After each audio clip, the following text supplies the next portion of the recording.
বিষয় বুলি ক'লে প্ৰধানত আমাৰ শিশু সুৰক্ষা সম্পৰ্কে যিবিলাক বিষয় আছে, বাল্য বিবাহৰ মুখ্যতঃ কৰি শিশু শ্ৰমিক, শিশু সৰবৰাহ, শিশুৰ যৌন অত্যাচাৰ উৎপীড়ন আৰু শিশুৰ যি অধিকাৰ, সেই অধিকাৰ সম্পৰ্কে সজাগতা অনুষ্ঠিত কৰাৰ অৰ্থে বৃহত্তৰ গেলেকীবাসী ৰাইজক সজাগ কৰিবৰ অৰ্থে আমি আমাৰ যিসকল তৃণমূল পৰ্যায়ৰ ষ্টেক হোল্ডাৰ আছে, যেনেকৈ গাঁওৰক্ষী বাহিনী, গ্ৰাম প্ৰধানসকল, অংগনবাড়ী কৰ্মী, আশা কৰ্মী, অংগনবাড়ী ছুপাৰভাইজাৰ আৰু আৰক্ষী প্ৰশাসন সকলোকে সহযোগত লৈ আজি আমাৰ জিলা শিশু সুৰক্ষা কাৰ্যালয় শিৱসাগৰ আৰু চাইল্ড হেল্পলাইন ইউনিট শিৱসাগৰৰ সহযোগত এই আমাৰ যি সজাগতা অনুষ্ঠান, এই অনুষ্ঠানটো আয়োজন কৰা হৈছে।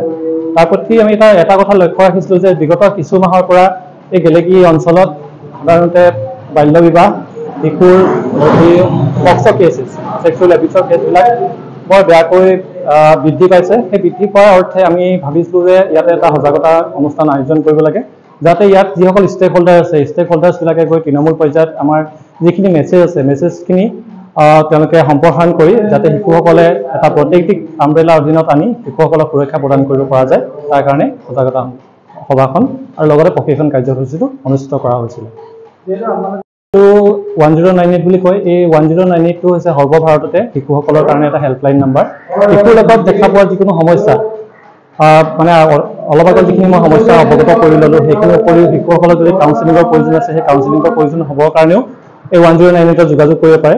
এই 1098টো এটা ট'ল ফ্ৰী নাম্বাৰ। এইটো 24/7 ডে আৰু নাইট যিকোনো সময়তে আপোনালোকে বা ৰাইজে ইয়াতে ইনফৰমেশ্যন দিব পাৰে। ইয়াত সম্পূৰ্ণ গোপনীয়তা ৰক্ষা কৰা হয়। ইয়াত চিন্তা কৰিব নালাগে যে মোৰ ঘৰৰ কাষতে যদি কোনোবা এটা শিশু নিপীড়িত উৎপীড়িত হৈ আছে বা দুৰ্গত হৈ আছে, তেতিয়াহ'লে মই যদি খবৰটো দি দিওঁ, তাৰ পিছত পৰৱৰ্তী পৰ্যায়ত শিশুটোৰ ঘৰৰ মানে কাষৰীয়া ব্যক্তিজনৰ লগত মোৰ কোনো ব্যক্তিগত আখেজ হ'ব পাৰে বা তেনেকুৱা কোনো কথা নাই। সম্পূৰ্ণ গোপনীয়তা আমাৰ কাৰ্যালয়ৰ ফালৰ পৰা, গভৰ্ণমেণ্টৰ ফালৰ পৰা ইয়াত ৰখা হয়। আৰু সেই ক্ষেত্ৰত সকলোকে মানে এইটোৱে আশ্বাস দিব বিচাৰোঁ যে কোনেও যাতে একো চিন্তা কৰিব নালাগে। আমি এতিয়া এৱাৰনেছ পৰ্যায়ক্ৰমে আমি প্ৰধানত আমি কিছুমান পকেট বাছি লৈছোঁ। আজি আমাৰ ইয়াতে গেলেকীত হ'ল, কাইলৈ লাকুৱাত আছে, তাৰপিছত আকৌ কাইলৈ বিহুগড়ত আছে, তাৰপিছত লাকুৱাত হ'ব। তাৰপিছত পৰ্যায়ক্ৰমে আমাৰ এৱাৰনেছ গোটেই বছৰ চলিয়ে থাকে। আমি কাৰ্যালয়ৰ ভিতৰৰ কামৰ বাহিৰেও আমাৰ ফিল্ড লেভেলত বেছিকৈ আমি কাম কৰা হয়, কাৰণ ফিল্ড লেভেলত আমি এৱাৰনেছ কৰিলে শিশুসকল বেছিকৈ আমি শিশু সুৰক্ষাৰ ক্ষেত্ৰত ফলপ্ৰসূ আমি ৰিজাল্ট পাবলৈ সক্ষম হ'ম বুলি আমি ভাবোঁ।